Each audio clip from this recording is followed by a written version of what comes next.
አርዕስተ ዜና አደገኛ እጽዋትና አዘዋዋሪዎችን በቁጥጥር ስር መዋሉን የኢትዮጵያ ፌደራል ፖሊስ አስታወቀ። በ2018 የበጀት ዓመት ቀዳሚ 6 ወራት ውስጥ ከ445 ኪሎ ግራም በላይ የሚመዝኑ አደገኛ እጽዋትና አዘዋዋሪዎች በቁጥጥር ስር መዋላቸው ተነግሯል። ቀዳሚው ጉዳያችን ነው።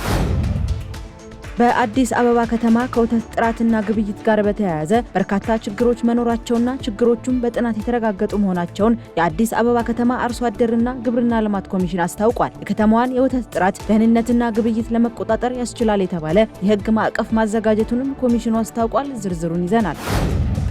የናይጄሪያ ጦር በታጣቂዎች ታፍነው የተወሰዱ 62 ታጋቾችን ማስለቀቁን አስታውቋል። ጦሩ በሀገሪቱ ሰሜናዊ ክፍል ዛምፋራ ግዛት አደረኩት ባለው ዘመቻ 2 ታጣቂዎችን መግደሉንና 3 ተጠርጣሪዎችን ደግሞ በቁጥጥር ስር ማዋሉን ገልጿል። እናስደምጣቸዋለን። የእስራኤል መከላከያ ሰራዊት በደቡባዊ ሊባኖስ ለሚገኙ 3 መንደር ነዋሪዎች በአስቸኳይ አካባቢውን ለቀው እንዲወጡ ጠንካራ ማስጠንቀቂያ አስተላልፏል። ይህ ትዕዛዝ የተላለፈው እስራኤል በእነዚህ አካባቢዎች ላይ ያነጣጠረ ጠንካራ የአየር ጥቃት ለመፈጸም ዝግጅት ማጠናቀቋን ተከትሎ ነው። በዝርዝር እነግራችኋለን። ሰላም ጤና ይስጥልኝ ሀገሬ ቴሌቪዥን ተመልካቾቻችን እንደምን ቆይታችኋል? የዕለቱን የምሳሳት ዜናዎች ወደ እናንተ ማድረስ ጀምረናል። ከዜናዎቹ ጋር ምህረት ደግፍ ነኝ። አደገኛ እጽዋትን ከነአዘዋዋሪዎች በቁጥጥር ስር መዋላቸው ተገለጸ። አደገኛ እጽዋትና አዘዋዋሪዎችን በቁጥጥር ስር መዋሉን የኢትዮጵያ ፌደራል ፖሊስ አስታውቋል። በ2018 በጀት ዓመት የመጀመሪያ 6 ወራት ውስጥ ከ445 ኪሎ ግራም በላይ የሚመዝኑ አደገኛ እጽዋትና አዘዋዋሪዎች በቁጥጥር ስር መዋላቸውን ነው ፖሊስ ያስታወቀው። ይህም ከ2017 ተመሳሳይ ወቅት ጋር ሲነጻጸር የዝውውር መጠኑን ቀንሶ የቁጥጥር ሂደቱ ዘመናዊ አሰራር የተከተለ በመሆኑ ውጤታማነቱ መጨመሩን አመላክቷል። ፖሊስ አካሂጃለሁ ባለው የአደገኛ እጽዋት ቁጥጥር ስራ ኮኬንና ካናቢስ የተባሉ አደገኛ እጽዋት በቁጥጥር ስር መዋላቸውን የገለጸው ጸረ ፈንጅና አደገኛ እጽዋት ዝውውር ቁጥጥር መምሪያ በፍተሻና የክትትል ስራዎች 13 ሀገራት ዜግነት ያላቸው 19 ግለሰቦች በዝውውሩ ሲሳተፉ መያዛቸውን ገልጿል። የኢትዮጵያ ፌደራል ፖሊስ በአደገኛ እጽ ዝውውር ወንጀል ጥፋተኛ የተባሉ ግለሰቦች ከ2 ዓመት እስከ 12 ዓመት በሚደርስ ጽኑ እስራት ማስቀጣት መቻሉን በመግለጽ በቀጣይም አደንዛዥ እጽ ዝውውርን ለመከላከልና ለመቆጣጠር በአዘዋዋሪዎች ላይ ህጋዊ እርምጃ የመውሰድ ተግባር ተጠናክሮ እንደሚቀጥል በይፋዊ ገጹ አስፍሯል። 6 ቢሊዮን ብር በጀት የተመደበለት የአዳማ አዋሽ ፈጣን መንገድ ግንባታ የአዳማ አዋሽ የፈጣን መንገድ ምዕራፍ 1 የግንባታ ሂደት በሚቀጥለው 1 ዓመት ውስጥ ሊጠናቀቅ ይገባል ሲል የህዝብ ተወካዮች ምክር ቤት አሳስቧል። የመንገዱ ግንባታ በ2013 ዓ.ም ቢጀመርም በካሳ ክፍያና በወሰን ማስከበር ምክንያት መዘግየቱን የጠቀሱት በህዝብ ተወካዮች ምክር ቤት የከተማ መሰረተ ልማትና ትራንስፖርት ጉዳዮች ቋሚ ኮሚቴ ሰብሳቢ ፕሮፌሰር መሐመድ አብዶ አሁን ላይ ግን በጥሩ የስራ እንቅስቃሴ ላይ እንደሚገኝ ገልጸዋል። የኢትዮጵያ መንገዶች አስተዳደር ዋና ዳይሬክተር ኢንጂነር መሐመድ አብዱራህማን በበኩላቸው 61.5 ኪሎ ሜትር ርዝመትና 34 ሜትር ስፋት ያለው ይህ ፈጣን መንገድ በቀጣዩ ዓመት ይጠናቀቃል ያሉ ሲሆን የሲሚንቶ አቅርቦት እጥረት መፈታቱን ተናግረዋል። ግንባታው 6 ቢሊዮን ብር የሚጠጋ በጀት ከአፍሪካ ልማት ባንክ ጋር በትብብር እየተከናወነ እንደሚገኝና በፋብሪካ ተገጥመው የሚመጡ የድልድይ ቴክኖሎጂዎችን በመጠቀም ጥራቱን የጠበቀ ስራ እየተሰራ መሆኑን አመላክተዋል ሲል ፕሬስ ድርጅት ዘግቧል። በአዲስ አበባ ከወተት ጥራትና ግብይት ጋር በተያያዘ በርካታ ችግሮች መኖራቸው ተገለጸ። በአዲስ አበባ ከተማ ከወተት ጥራትና ግብይት ጋር በተያያዘ በርካታ ችግሮች መኖራቸውን የአዲስ አበባ ከተማ አርሶ አደርና ግብርና ልማት ኮሚሽን ገልጿል።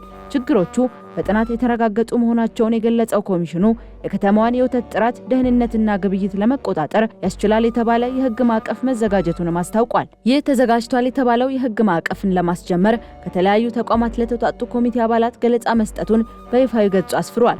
ከዚህ ቀደም የህግ ማዕቀፍ አስፈላጊነትን ለማወቅ የዳሰሳ ጥናት ተደርጎ በአስፈላጊነቱ ዙሪያ መተማመን ላይ መደረሱን የገለጹት የሰርቲፊኬሽን ኢንስፔክሽን ኳራንታይንና ሬጉላቶሪ ዘርፍ ኃላፊ ዶክተር ጸጋለማ ቫሊዴሽን ወርክሾፕ ተዘጋጅቶ መጽደቁንም ተናግረዋል።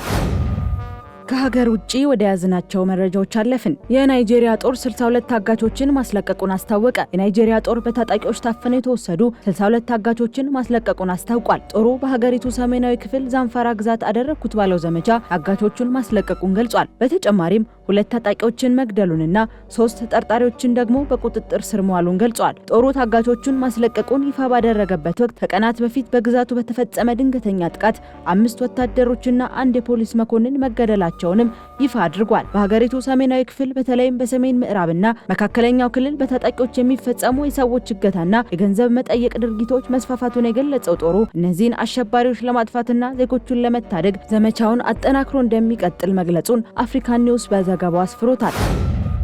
የእስራኤል መከላከያ ሰራዊት ለሊባኖስ አስቸኳይ ማስጠንቀቂያ ሰጠ። የእስራኤል መከላከያ ሰራዊት በደቡባዊ ሊባኖስ ለሚገኙ 3 መንደሮች ነዋሪዎች በአስቸኳይ አካባቢውን ለቀው እንዲወጡ ጠንካራ ማስጠንቀቂያ አስተላለፈ። ይህ ትዕዛዝ የተላለፈው እስራኤል በእነዚህ አካባቢዎች ላይ ያነጣጠረ ጠንካራ የአየር ጥቃት ለመፈጸም ዝግጅት ማጠናቀቋን ተከትሎ ነው። የእስራኤል ጦር ባወጣው መግለጫ የሂዝቦላ ታጣቂ ቡድን እነዚህን የሲቪል መንደሮች ለወታደራዊ ማዘዣነትና ለጦር መሳሪያ ማከማቻነት እየተጠቀመባቸው መሆኑን ገልጿል። ጦሩ በታጣቂዎቹ መሰረተ ልማቶች ላይ እርምጃ ከመውሰዱ በፊት ንጹሃን ዜጎች ለደህንነታቸው ሲሉ ከቤታቸው እንዲወጡ ማሳሰቢያ ሰጥቷል። ይህ የመልቀቂያ ትዕዛዝ በድንበር አካባቢ ያለውን ውጥረት ወደ አዲስ ምዕራፍ ያሸጋገረ ሲሆን ጉዳዩ ወደ ሙሉ ጦርነት ሊያመራ ይችላል የሚል ስጋት በዓለም አቀፍ ደረጃ ፈጥሯል። ማስጠንቀቂያውን ተከትሎ ነዋሪዎች ቀያቸውን ጥለው ወደ ሰሜናዊ የሊባኖስ ክፍሎች እየሸሹ መሆኑ የተገለጸ ሲሆን የተባበሩት መንግስታት ድርጅትና የሰብአዊ መብት ተቋማት በቀጠናው ስላለው የሲቪሎች ደህንነት ያላቸውን ስጋት እየገለጹ ይገኛሉ። ፑቲን የአሜሪካ ልዩ መልእክተኞችን ሊያገኙ ነው። የሩሲያው ፕሬዝዳንት ቭላዲሚር ፑቲን የአሜሪካው ፕሬዝዳንት ዶናልድ ትራምፕ የዩክሬን ጦርነትን ለማቆም የሚያስችል ስምምነት በጣም ቀርቧል ማለታቸውን ተከትሎ በዛሬው ዕለት ከሞስኮ ከአሜሪካ ልዩ መልእክተኞች ስቲቭ ዊትኮፍ እና ያሬድ ኩሽነር ጋር እንደሚመክሩ ተነግሯል። ፕሬዝዳንት ፑቲን ይህንን ይፋ ያደረጉት ረቡዕ ምሽት በሩሲያ የደህንነት ምክር ቤት ስብሰባ ላይ ሲሆን ውይይቱ በትራምፕ የሰላም እቅድ ረቂቆችና የሰላም ቦርድ በሚለው አዲስ ሀሳብ ላይ ያተኮረ እንደሚሆን ተገልጿል። በሌላ በኩል ቀደም ሲል በስዊዘርላንድ ዳቮስ በሚካሄደው የዓለም አቀፍ የኢኮኖሚ ፎረም ላይ አልገኝም ያሉት የዩክሬኑ ፕሬዝዳንት ቮሎዲሚር ዜሌንስኪ ሀሳባቸውን ቀይረው ከፕሬዝዳንት ዶናልድ ትራምፕ ጋር ለመገናኘት ወደ ስፍራው ያቀናሉ ተብሎ ይጠበቃል። ትራምፕ በዳቮስ በሰጡት መግለጫ ሁለቱም መሪዎች ስምምነት ላይ ለመድረስ የሚችሉበት ደረጃ ላይ መሆናቸውን ጠቁመው አሁኑኑ ተስማምተው ስምምነት ካላደረጉ ሞኞች ናቸው ሲሉ በጠንካራ ቃላት ተናግረዋል። የዩክሬን ከፍተኛ ተደራዳሪ ሩስተም ኡሜሮቭ ቀደም ሲል ከአሜሪካ መልእክተኞች ጋር ተገናኝተው ስለ ዩክሬን የደህንነት ዋስትናና ከጦርነት በኋላ ስላለው መልሶ ግንባታ መወያየታቸው ይታወሳል ሲል የዘገበው ሮይተርስ ነው። ተመልካቾቻችን ለሰዓቱ የያዝናቸው መረጃዎች እነዚህን ይመስሉ ነበር። ከቀሪ የጣቢያው ፕሮግራሞች ጋር መልካም ቆይታ እንዲሆንላችሁ እመኛለሁ።